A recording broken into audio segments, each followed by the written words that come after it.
이사야 36장 11절 12절 말씀 봉독합니다. 이사야 36장 11절 12절 말씀 같이 봉독합니다.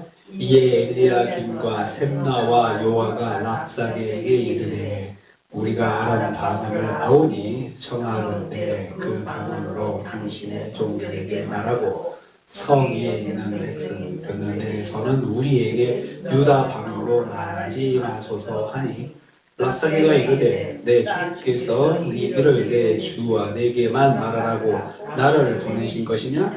너희와 함께 자기 대변을 먹으며 자기의 소변을 마실 성 위에 앉은 사람들에게 하라고 보내신 것이 아니냐 하더라. 아멘. 아멘. 오늘 말씀은 아수르왕 사네립의 장수 랍사게의 조롱에 대해서 유다의 사절단들이 반응하는 것을 내용으로 하고 있습니다.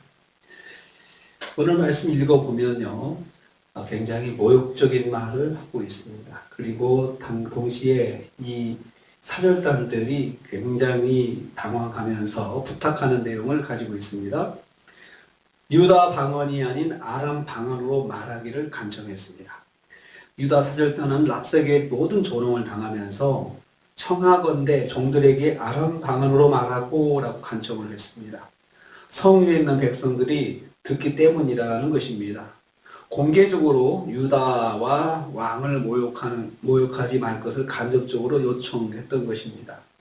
성 안의 백성들이 듣고 동요하는 것을 방지하기 위함입니다. 예루살렘 거민들의 사기가 크게 저하될 것을 우려한 것입니다. 당시 아수르어는 국제 공용어로 사용되고 있었습니다. 마치 영어처럼 아수르가 제국을 형성하고 있었기 때문에 아수르가 지배하는 모든 나라들은, 그 영향을 받는 나라들은 아수르어를 공용어로 사용하고 있었습니다. 그래서 아수르어를 지식층들, 지배층들은 다 알아들을 수가 있었습니다. 랍사게는 4절에서 10절의 말, 4절, 10절의 그 위협하고 협박했던 그 모든 말들을 히브리 방언으로 말했으면 알 수 있습니다. 사절단뿐만 아니라 백성들까지 절망하도록 의도하고 있는 것입니다. 그러니까 굳이 아수르어를 사용하지 않고 히브리 방언으로 그 랍사게가 큰 소리를 외치는 것은 바로 앞에 있는 사절단에게만 말하는 것이 아니고 성 안에서, 성벽에서 듣고 있을 백성들까지도 다 알아듣도록 히브리 방언으로 크게 말했던 것입니다. 절망하게 하는 것입니다. 주변의 사람들도 좌절하여 낙심하게 만드는 것이 사탄의 전략입니다. 우리가 믿음으로 살 때 우리를 공격하는 방법 중에 하나가 주변 사람들을, 내 주변에 있는 사람들을 절망하게 만드는 것입니다. 그래서 나도 그 모습을 보고 더 낙심하게 만들고 주변 사람들이 또 나에게 한마디라도 하게끔 좀 부정적인 말을 하게끔 그렇게 하는 것이 사탄의 전략입니다. 두 번째로 랍사게는 아수르왕 사네립의 명령이라고 하였습니다. 랍사게는 내 주께서 내 주와 내게만 이 일을 말하라고 나를 보낸 것이 아니다 라고 했습니다. 랍사게는 자기 왕 사네립으로부터 예루살렘 성 안의 모든 사람들이 듣도록 말하라고 명령받았다는 것입니다. 랍사게는 자기 주인에게 충성하는 종임을 알 수 있습니다. 자기 주인이 지시하는 것에 따라서 충실하게 예루살렘 거민들도 듣도록 히브리 방언으로 유다를 모욕하고 있는 것입니다. 그러니까 나도 내 뜻대로 하는 것이 아니고 우리 주인께서 나를 보낼 때 너는 가서 협상할 때 히브리 방언으로 크게 이야기하라는 지시를 받았다는 것입니다. 불신앙의 세계에도 종은 주인의 명령에 충성하는 것을 볼 수 있습니다. 하나님의 종인 하나님의 백성들이 불충성하는 것과 대비되고 있습니다. 하나님의 백성들은 자기 뜻대로 하나님 말씀에 순종하지 않고 자기 주인이신 하나님께 순종하지 않고 지금 징계를 받는데, 사절단 대표로 온 랍사게는 자기 주인이 시키는 대로 충성하는 모습을 대비시키고 있습니다. 종은 주인에게 충성하는 것이 모든 세계의 원칙입니다. 종이 주인에게 충성하는 건 마땅한 원리인데 모든 세계가 불신의 세계든 또 신앙의 세계든 그게 원칙입니다.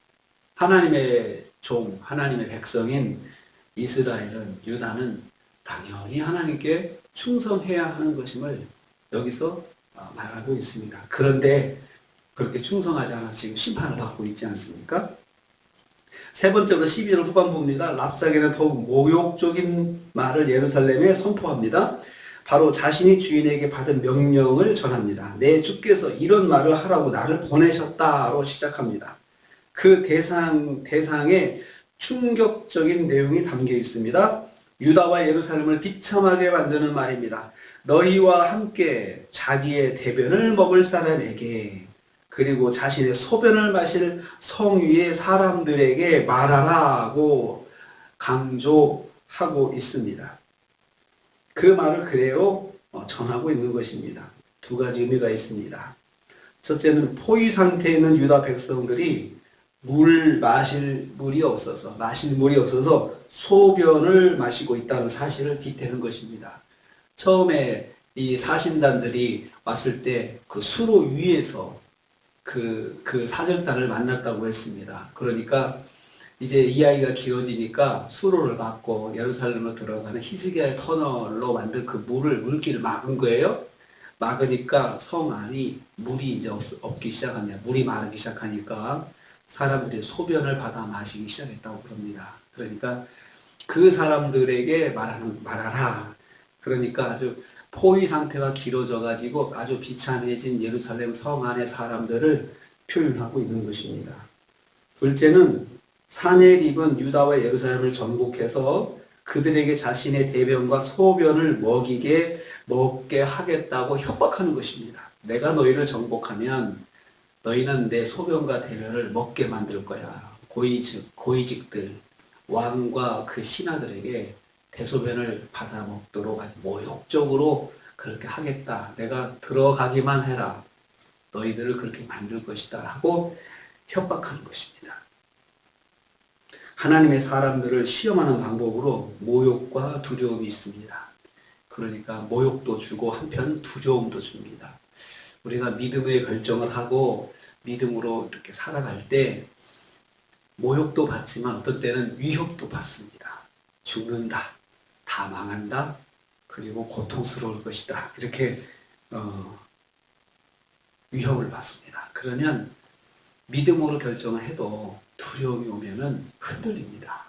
마귀는 그렇게 흔듭니다. 주변 사람들을 통해서 흔들고, 그리고 또 아주 악한 상황을 상상하게 해서 흔들고 그렇게 하는 것입니다. 이렇게 말하는 데는 목적이 있습니다. 어쩌라는 것입니까? 빨리 항복하라는 겁니다. 빨리 항복해라. 이런 말을 들으면 이제 성 안의 백성들이 얼마나 들끓겠습니까? 빨리 항복하자. 빨리 항복하자. 그럴 거 아니겠습니까? 빨리 항복하라는 것이죠. 우리가 믿음 생활을 할 때 히스기야 왕이 하나님 의지해야겠다. 애국도 의지하지 말고 하나님을 의지해야겠다. 결정했을 때 지금 이런 일들이 일어나고 있다고 말씀드렸습니다. 우리도 믿음의 결정을 하게 되면 그냥 믿음의 결정이 순탄한 거 아닌 거 아시지 않습니까?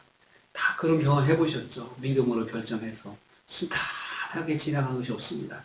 더 힘들고 어려운 길이 믿음의 길입니다. 여기 이스라엘도 그것을 당하고 있습니다. 이때 두려움, 그리고 모욕, 이것이 주 무기입니다. 사탄의 무기입니다. 우리가 한 주간을 살면서 내가 믿음의 말을 하고 믿음으로 결심을 해서 혹시 모욕이 있다면 나를 흔드는 것입니다. 또 위협이 있다면 나를 흔드는 것입니다. 한 주간을 말씀으로 산다는 게 얼마나 힘든지 여기서도 우리가 깨닫습니다.